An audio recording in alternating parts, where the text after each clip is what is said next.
Pastalu siešana. Pastalas ir vieni no senākajiem apaviem pasaulē, kas gadsimtiem ejot saglabājušas savu izskatu.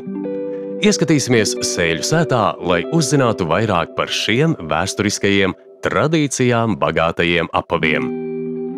Pastalas izgatavo no taisnstūraina, iegarena, viengabalaina lielopa ādas gabala un 2 ādas striķiem.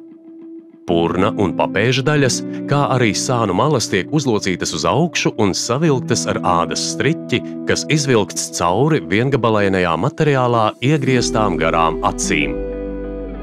Pastalas velk priekšpusē un aizmugurē sakrustojot striķus.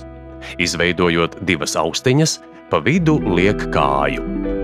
Lai pastala stingri turētos, to striķus ap kājas priekšējo daļu sākumā pievelk stingrāk.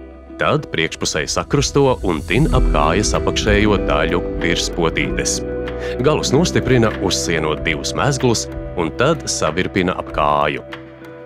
Sienot striķus ap potīti, tie nedrīkst būt pārāk cieši. Pastalas nav vienīgā vēstures liecība, ko glabā sēļu sēta.